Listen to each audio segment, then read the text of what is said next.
자, 반갑습니다. 저번 시간까지 저희가 묘목생산및 식재와 관련돼서 공부했고, 이번 시간부터는 139페이지 산림의 환경부터 같이 볼 수 있도록 하겠습니다. 그래서 뭐 토양과 관련된 내용들, 그다음에 유기물, 그다음에 양분, 그다음에 뭐 수분과 관련된 그런 된 내용들, 산림 토양 뭐와 관련된 산림과 관련된 주변 부수적인 환경, 나무가 자라는 데 필요한 여러 가지 부수적인 요인들에 대해서 우리 같이 공부해 볼 건데, 첫 번째 139페이지에 나와 있는 인목과의 수분, 인목과 수분인데 시험에 아주 잘 나오는 내용들은 두 가지 정도로 우리가 나눠볼 수가 있어요. 딱 두 가지.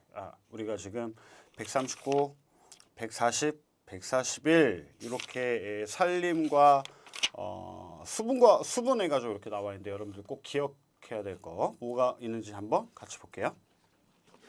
그러니까 토양에 수분이 얼마만큼 있는지를 그 물이 있어가지고 얘네들이 지하로 내려갈 거 아니야, 그죠? 그러니까 그런 누르는 힘, 그런 것도 우리가 장력이라고 하는데 그 수분의 힘을, 그러니까 포텐셜 포스 이래가지고 PF라고 표시를 하죠. 우리가 PF라고 표시를 하는데 이게 얼마만큼 있느냐에 따라 가지고 달라져요. 얘가 비가 너무 많이 오면 너무 세지겠지. 또 너무 안 오면 거의 포텐셜 포스가 없단 말이야. 그러니까 우리가 PF라고 우리가 나타내는데, 자, 우리 책에 나오죠. 토양 수분 장력이에요.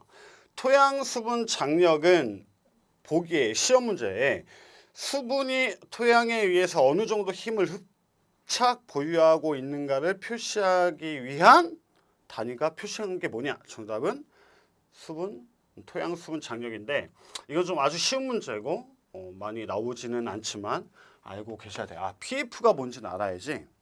그래서 PF는 뭐 주소의 높이로 계산하는데 PF 나 보시면 3의 수분이나 10의 3승 cm 수주의 압력으로 힘의 압력으로 토양 입자에 흡착된 물임을 의미한다.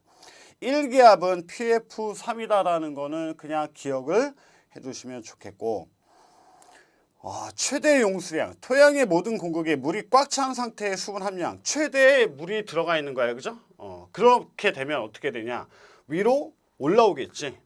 그 위로 흐른단 말이에요. 이따가 설명드릴 건데, 최대 용수량의 중력수가 완전히 제거되는 모세관에 의해서만 지니고 있는 수분 함량이 포장 용수입니다. 그러니까 뭐를 기억해야 돼? 모세관에 의해서만 지니고 있는 수분 함량. 중력수라는 거는 비가 와가지고 땅속에 물이 해서 내려가는 물, 다 내려가고 여러분들 화분에다 물을 주잖아. 그럼 물을 주면 밑으로 막 빠져나오죠. 구멍이 있으면. 그럼 흐르는 물, 얘네 중력수인데 그 안에, 흙 안에 분명히 물도 존재하죠. 그죠? 그래서 모세관이라는 건 쉽게 얘기하면 여러분들 이렇게 생각하면 돼. 나무가 잡고 있는 물, 그러니까는 뿌리에 붙어 있는 물, 잡고 있는 물. 완전히 다 내려가는 건 아니잖아요. 그죠?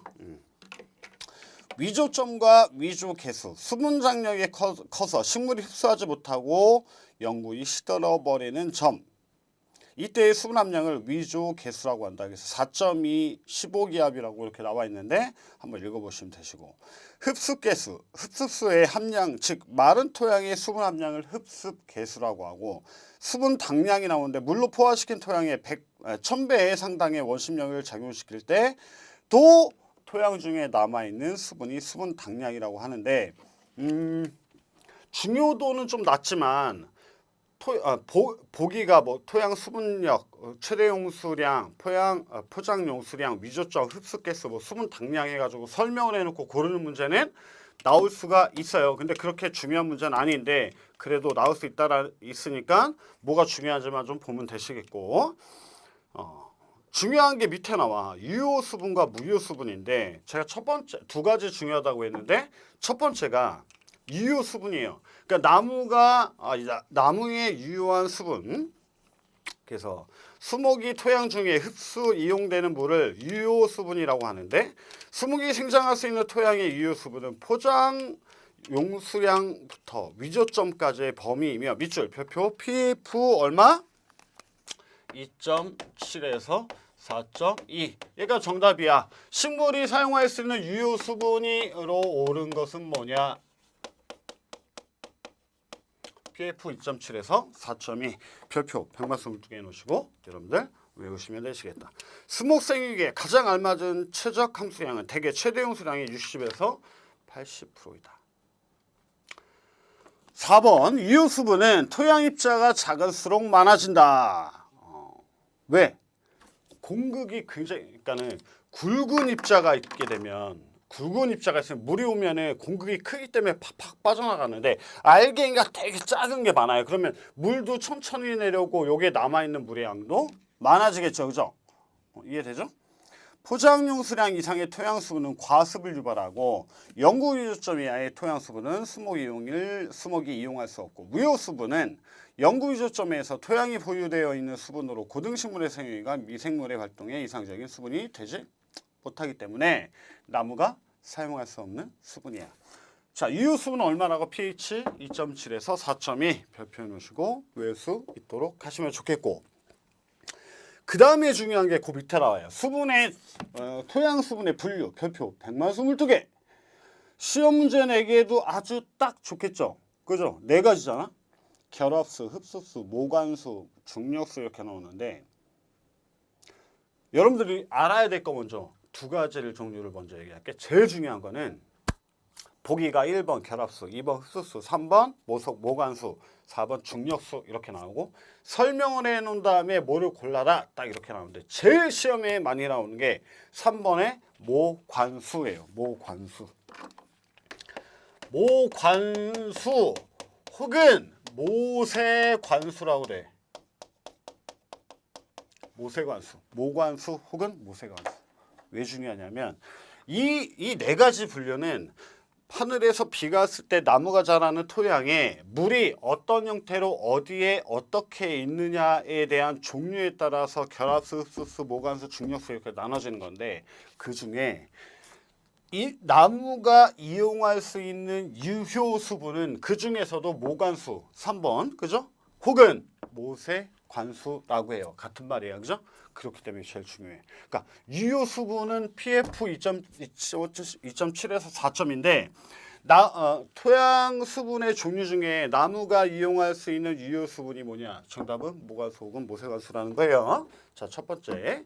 두 번째는 결합수, 흡수수, 모세관수, 중력수가 있는데 그 각각의 특징이라든지 아니면 PF 범위가 있어. 걔도 시험 문제 나올 수 있는데 얘는 두 번째로 중요한 내용들.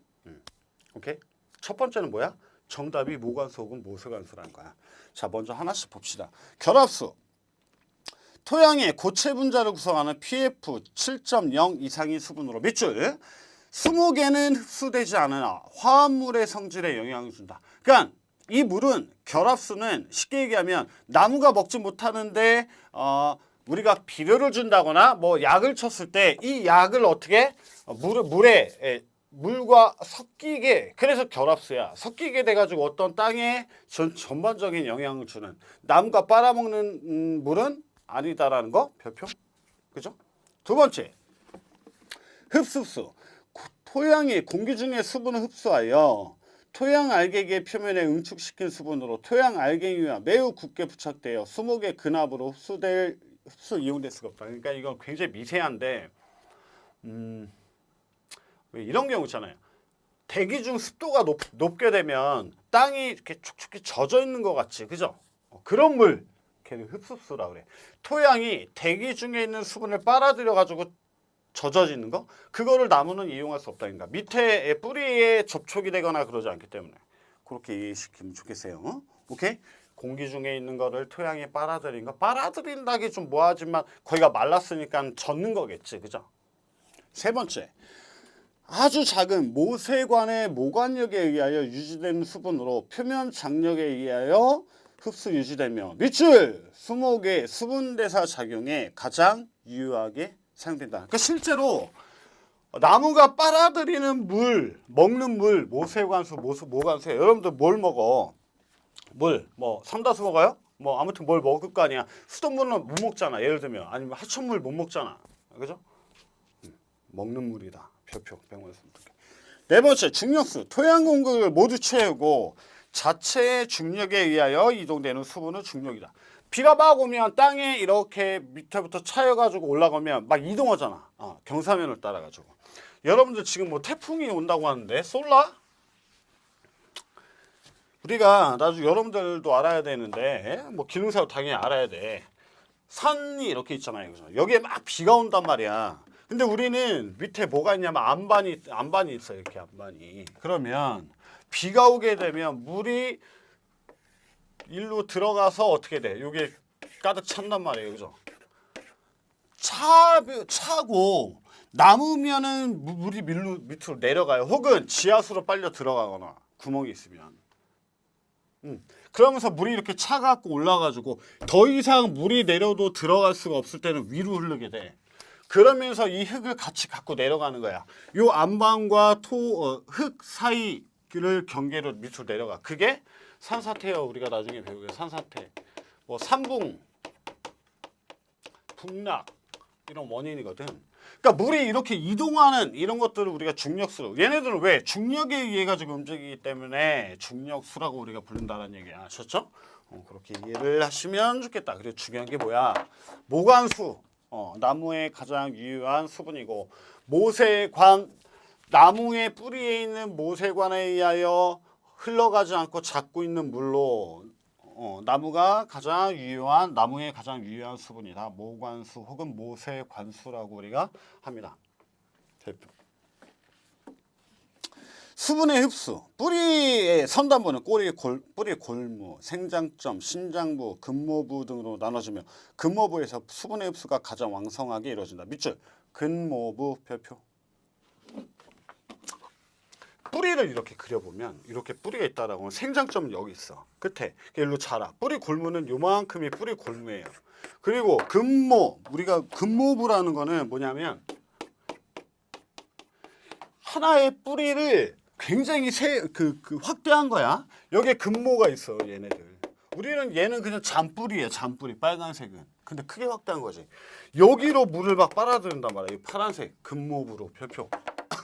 근모부도 시험에 나올 수도 있겠지만 많이 나오는 내용은 아니고 근모부라는 거, 물을 빨아들이는 곳 가장 많이. 그래서 뿌리 골무가 있고 생장점이 있고 그 다음에 또 뭐 신장부가 있고 그 다음에 뭐가 있어? 근모부가 있다. 근모부에서 물을 가장 많이 빨아들인다 이 얘기입니다. 목부는 수분의 이동 통로이고 사부는 양분의 이동 통로이다. 화렵수는 목부의 도관이 발달하나 침엽수는 도관이 없고 가도관이 있다. 이 얘기도 굉장히 중요한 키워드인데 뭐냐? 우리가 화렵수, 침엽수를 예전에 설명하면서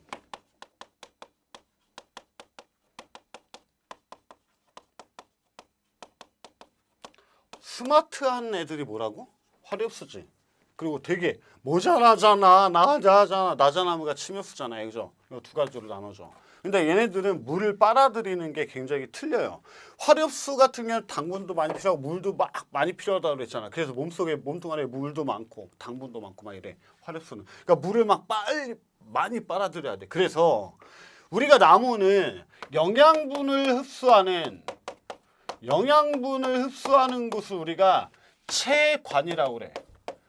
뿌리에서 영양분을 빨아들여 가지고 우리 줄기를 통해 가지고 영양분을 이동해서 잎까지 다 가잖아요. 그 관을 체관이라고 하고 우리 책에는 얘를 사부라고 이렇게 나와. 사부조직이라고 그러거든. 우리 책에 사부조직. 체관이라고. 그 관. 영양분이 이동하는 관을 체관이라고 하고 그 조직을 사부조직이라고 그래. 그 다음에 물이 이동하는 거 있어. 수분이 이동하는 거. 수분이 이동하는 거는 뭐라고 하냐면 물이 이동하는 거기 때문에 물관이야. 우리는 얘를 뭐라고 얘기했어? 도관이라고 그랬지. 도관. 영양분이 이동하는 곳은 체관이고 수분이 이동하는 것은 물관이라고 그래. 그런데 화렵수는 이 영양분 스마트하고 애가 굉장히 막 그렇잖아요. 그러니까는 조직이 잘 이루어져 있어. 그래서 체관, 영양분이 이동하는 관이랑 물이 이동하는 관이 철저하게 나눠져 있어가지고 따로따로 분리해가지고 자기의 전담 관이 있어. 그래서 얘는 체관도 있고 물관도 있어. 따로따로 체계적으로 관이 나눠져 있는데 침엽수 이놈은 멍청해. 이게 빨아들이는데 이게 영양분인지 물인지 그냥 맛있으니까 막 빨아들인단 말이야. 물인지 그러니까 똥인지 된장인지 구분을 못하고 그냥 빨아들이는 거지, 그지? 그래가지고 얘네들은 침엽수는 체관 따로 가도관 따로 있는 게 아니고 물이든 영양분이든 한 관으로만 받아요. 걔를 우리가 가도관이라고 그래. 가도관. 그 얘기를 우리 책에 2번에서 하고 있는 거예요. 그러니까 봐봐. 목부는 수분의 이동 통로. 그러니까 물과는 수분의 이동 통로이고 사부 체관 세포는 양분의 이동 통로이다. 그죠? 요 얘기를 하고 있는 거고. 그다음에 화렵수는 목부에 도관이 발달하나 침엽수는 도관이 없고 가도관이 없어요. 이 도관, 무관 이런 게 없고 그냥 가도관이라고 해서 하나만 있단 말이야. 얘는 두 가지가 따로 나눠져 있고. 만약에 여러분들이 앞으로 어떤 시험 문제를 풀다가 수종이 나오는데 가도관이란 얘기가 나오면 무조건 침엽수와 관련 침엽수를 찍으면 되는 겨. 뭔 말인지 알겠어요? 그렇게 여러분들 이해하시면 좋겠다. 얘네들은 또 다른 군형이 있어. 대신에 우리 화렵수에는 송진 같은 그런 체액 같은 게 많이 안 나오잖아. 거의. 뭐 물이 나오면 물이 나왔지. 뭐 고로쇠라든지 가래나무 이런 것들, 그치? 침엽수는 또 뭐가 있냐면 수지구라는 게 있어. 수지구. 우리가 쉽게 얘기하면 여러분들 소나무 만지면 송진 묻잖아. 그게 나오는 구멍을 수지구라고 하거든. 이것도 침엽수의 특징이에요. 그러니까 가도관이란 말이 나오거나 수지구라는 말이 문제에 나오면 무조건 걔는 침엽수를 골라라 이 말하고 똑같은 거야. 혹은 침엽수에 대해서 얘기를 하고 있는 거야. 내가 지금 그걸 의미합니다. 4번 뿌리 흡수에 있는 세포의 삼투압은 토양용액의 삼투압보다 높음으로 뿌리는 삼투 현상에 의해 물을 흡수한다. 한번 읽어보시고. 증산작용. 수목 내에 수분이 기화하여 대기 중으로 배출되는 것을 증산이라고 하며 주로 잎의 기공에 의해서 증산작용이 일어난다. 증산작용은 그러니까는 이거부터 알아야지 얘가 좀 이해가 되거든. 뭘 알아야 되냐? 우리가 흔히 얘기하는 강수량이란 걸 우리가 임내 강수량 앞에다 임내자를 쓰자.